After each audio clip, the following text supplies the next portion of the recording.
What if you were on death row, and your only last wish was to hear your daughter sing? A daughter who hasn't spoken to you in 20 years. That is the true story of Walter Hargrove. He's not asking for a pardon. He's asking for a song. But the one prison guard who holds the key to this wish is the son of the man Walter killed. If you believe that a single song can be a bridge to forgiveness, please like this video and subscribe so these powerful stories of redemption can be heard. Stay with us, because the story of how he finally hears that song is a miracle you have to see to 8 years ago, on a rainy night outside Tulsa. Walter Hargrove signed a record deal and lost everything in the same breath. He was drunk, laughing behind the wheel, humming a song he'd written for his daughter's birthday. The car swerved. A man died. His little girl stopped calling. The world stopped listening. Now, in a gray prison yard that smells of metal and rain, the old man sits alone on a bench, carving the shape of a guitar from a block of scrap wood. The music's gone, but the rhythm in his fingers still remembers. Around him, men shout, gates slam, radios hiss with static and sermons.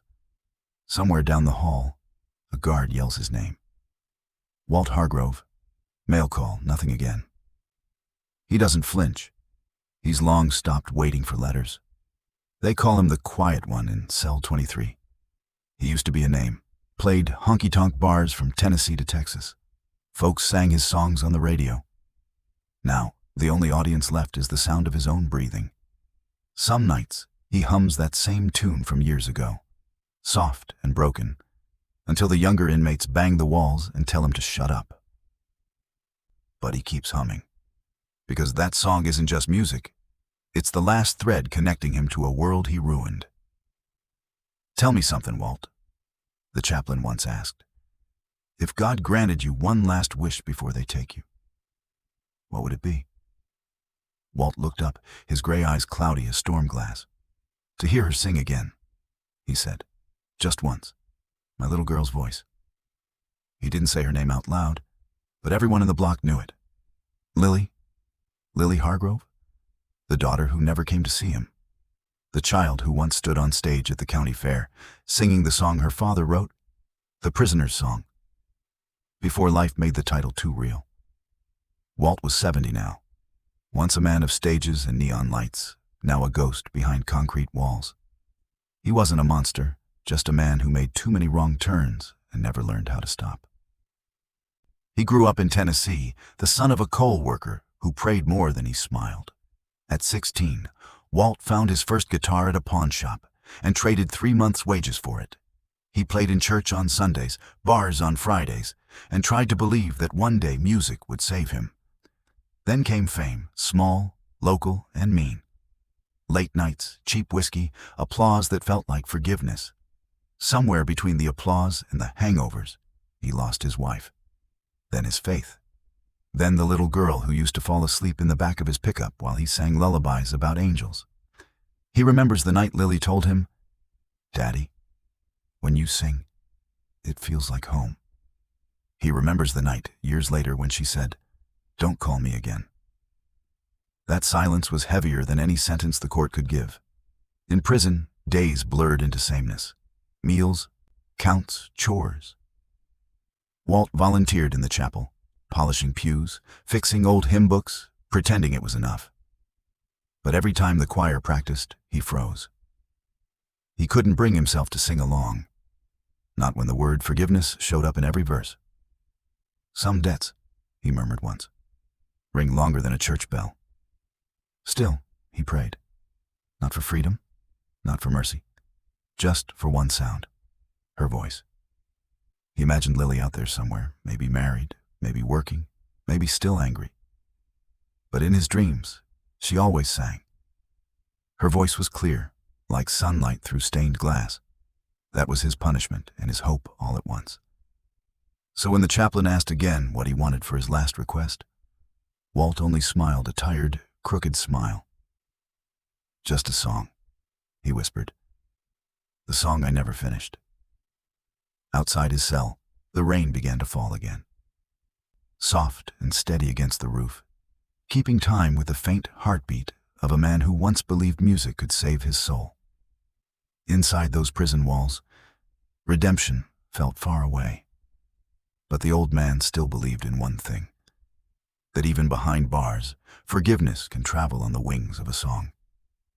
And somewhere out there, beyond the razor wire and the years between them, maybe, just maybe, his daughter could still hear it.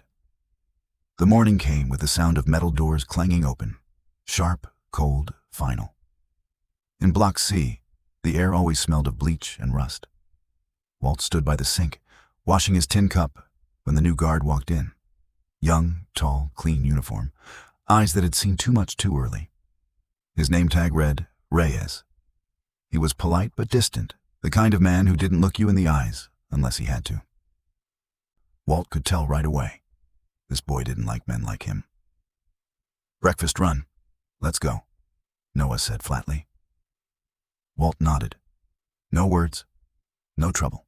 He had learned long ago that silence could keep a man alive longer than kindness ever could. When they reached the chapel, Chaplain Brooks greeted them with his usual calm smile. "Morning, Walt. Morning, Officer Reyes." Reyes gave a curt nod, arms crossed. The old chaplain sighed softly, as if trying to smooth the sharpness in the air. Walt sat in the back pew, the only place where the light from the high window could touch his hands. He had been shaping a piece of wood lately, an unfinished guitar, a useless dream. Brooks leaned closer. "Still working on that song of yours?" Walt smiled weakly. "Can't finish what you don't deserve to sing." From behind, Reyes muttered, "You sure about that?" Their eyes met for the first time. Walt didn't argue. He just lowered his gaze to the wooden cross carved into the pew in front of him. Later that day, during cell inspection, Reyes noticed a folded piece of paper tucked beneath Walt's mattress. Lyrics, the handwriting shaky but careful. He read a line aloud without thinking. "Forgive me where I failed you. Remember where I tried." His stomach twisted. Those words, he'd heard them before.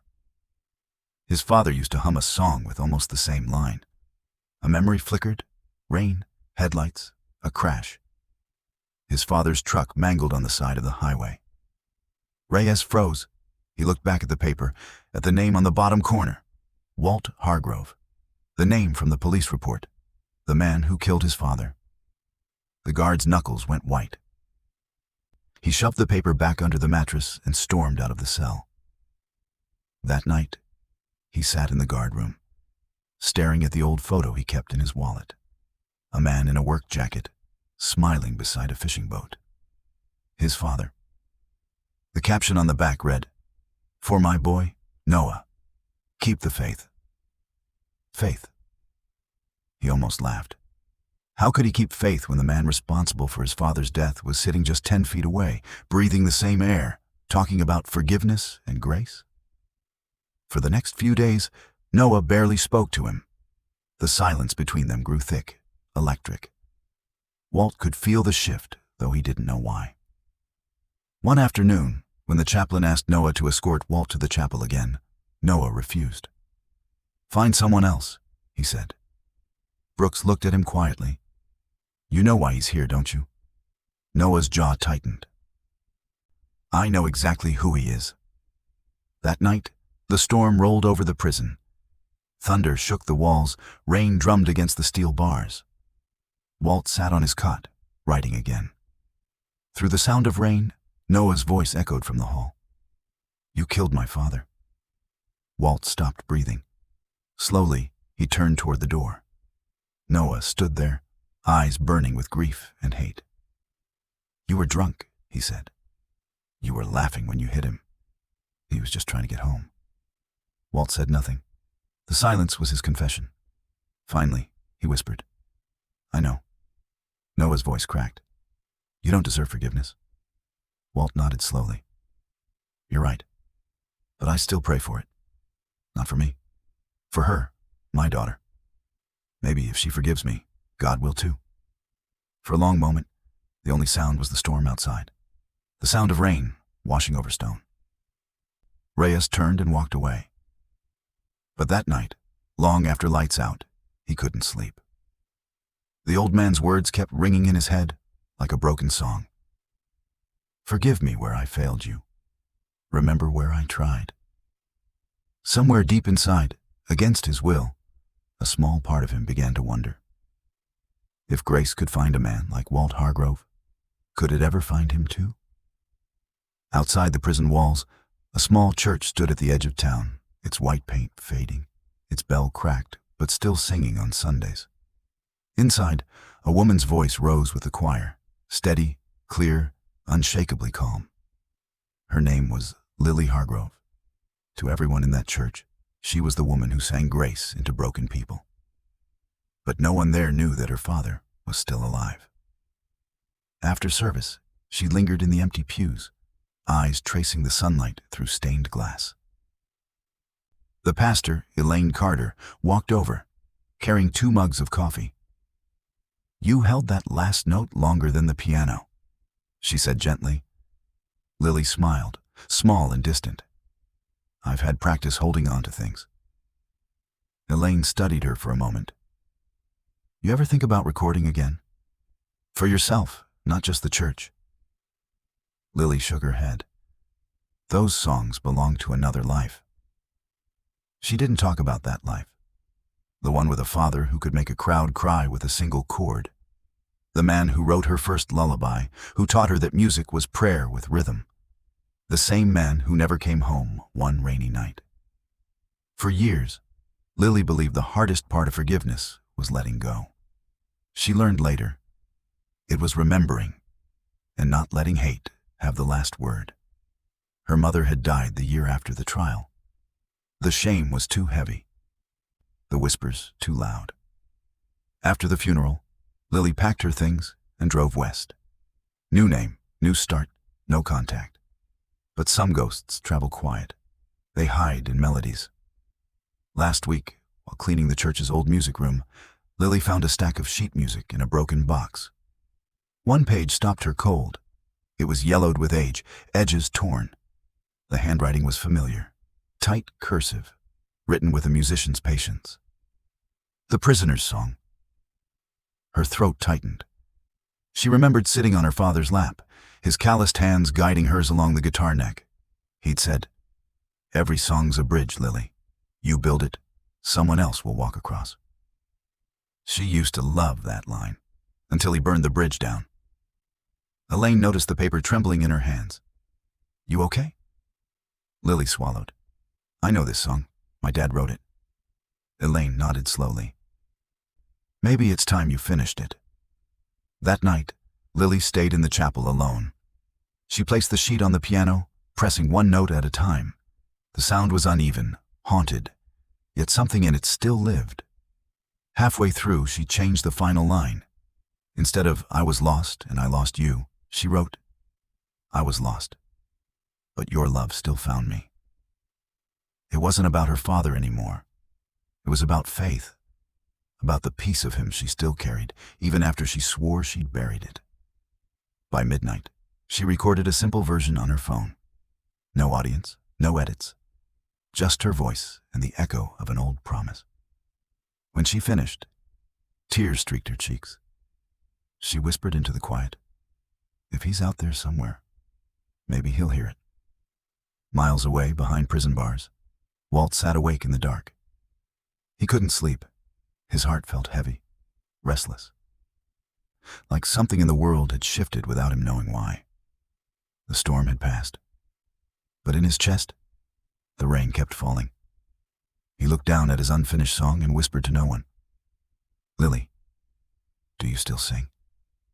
In the silence that followed, the wind slipped through the cracks in the window, carrying a faint hum, almost like the echo of a voice he used to know. It was nothing more than air and memory. But to Walt Hargrove, it felt like forgiveness. The next morning, Noah stood outside Walt's cell, gripping the bars like they were holding back the storm inside him. He hadn't slept in 2 nights. Every time he closed his eyes, he saw his father's face, the same one he saw in the mirror every morning.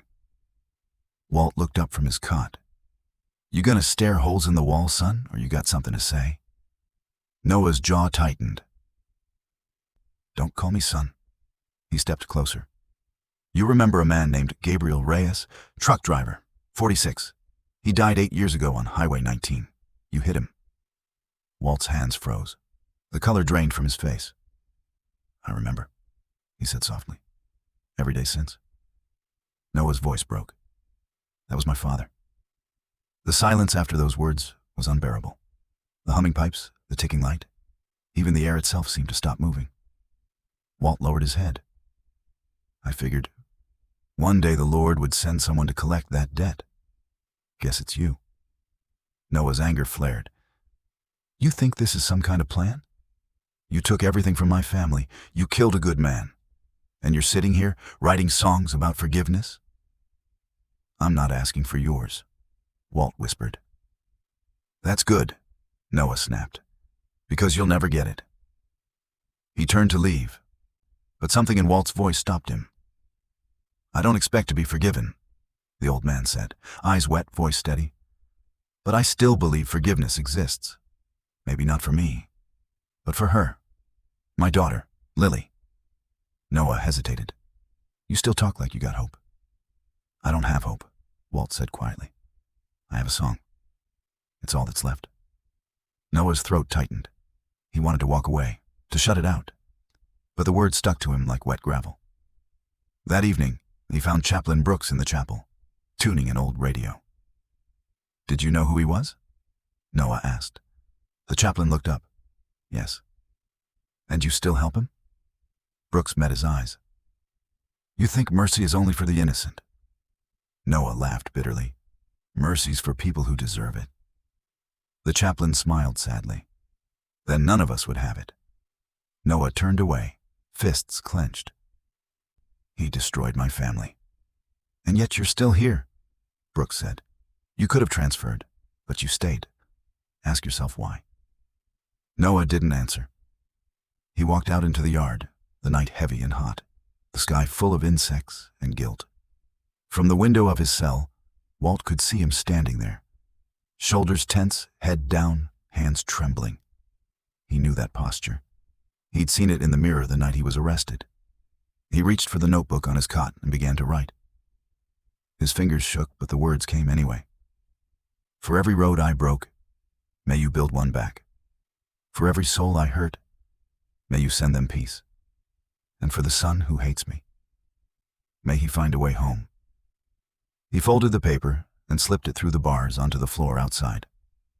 When Noah passed by later, he saw it lying there, but didn't pick it up. The next morning, during cell check, he finally did. He read the lines slowly, lips pressed tight. Something shifted, small but real. Not forgiveness, not yet, but the start of understanding. He looked toward the chapel where the old man now sat alone, humming a broken tune. And for the first time since his father's death, Noah didn't feel rage.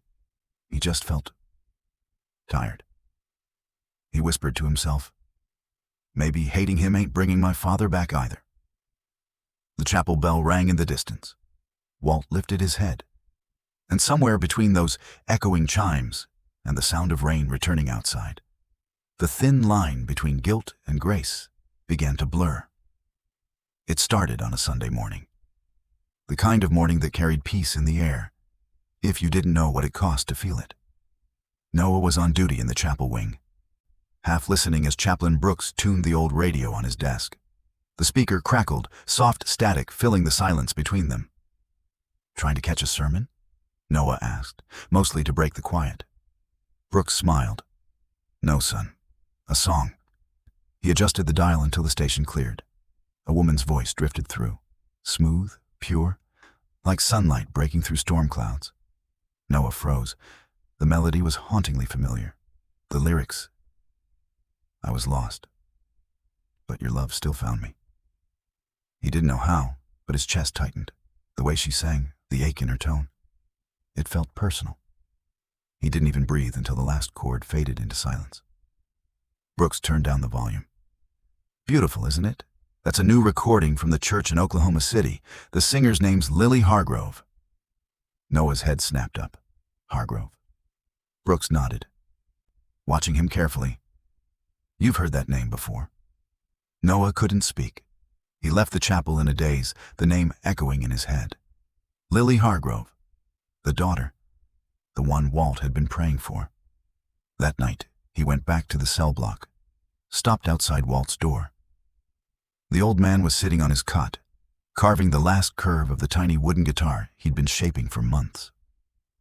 You ever heard of a church radio show called Letters and Hymns?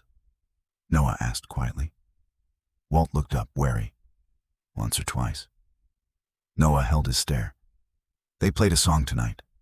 The Prisoner's Song, written by a man named Hargrove. For a moment, Walt didn't breathe. The knife slipped from his hand, clattering to the floor. She changed the last line, Noah said. Sang it different. Walt's lips trembled. She sang it? Noah nodded slowly. Yeah, she did. The old man's eyes filled with tears. His voice cracked like old wood. What did it sound like? Noah hesitated. Like forgiveness. He didn't know why he said that. Maybe because it was true.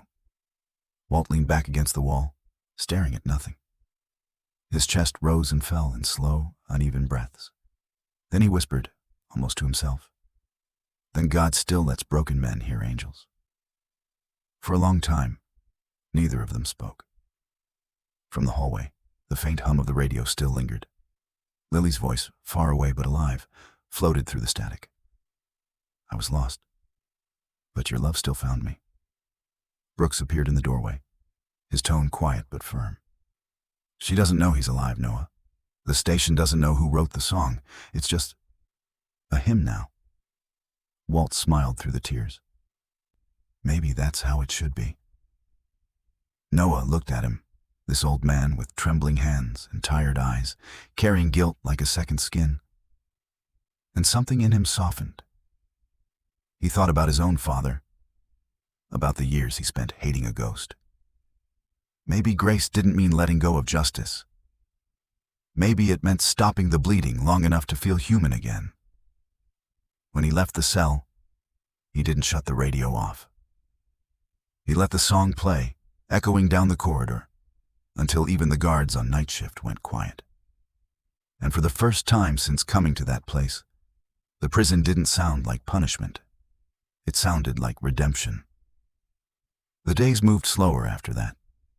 Walt stopped carving the little wooden guitar. He didn't need to. The song he'd carried inside for years had finally found its way out into the world. Through her voice. Through Lily. But time, like mercy, doesn't wait for anyone. That morning, the warden called him in. She didn't need to say the words.